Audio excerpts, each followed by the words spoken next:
you know, when I went home yesterday, when I was writing my op-ed about revenge yesterday afternoon, after I get off the air, I go home, Louise and I have lunch, and then I write from 1 to typically around 5 or 6. It usually takes me 4 or 5 hours to write the next day's piece. And throughout that time, I was listening to the C-SPAN live feed from Nashville. And it was pathetic. I mean, you had these old white Republicans in particular talking to these 2 young black men as if they were children. They did everything but call them boy. And I mean, it was so thick, the undercurrent.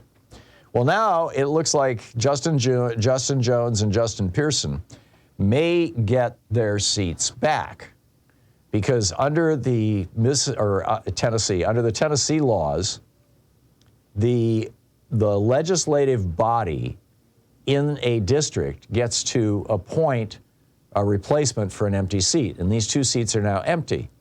And so that would be the City Council of Nashville and the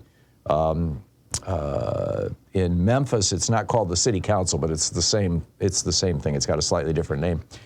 And at least in Nashville, we already have 24 out of 40 members who have committed to sending Justin Jones back, and it looks like Justin Pearson is going to get sent back. So then the question is, what are the Republicans going to do when that happens? It's going to get real interesting. So keep an eye on this.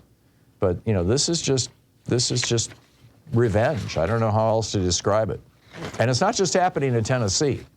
Down in Florida, Ron DeSantis has made it more difficult for protesters to hold rallies at the state capitol. He fired a prosecutor who objected to his abortion pitch.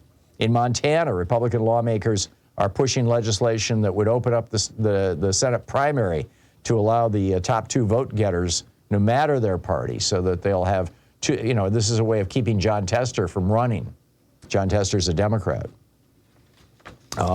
That's in Montana. In Virginia, Glenn Youngkin has tried to force a county school board to hold new elections, which would shorten the terms of the members that he disagreed with.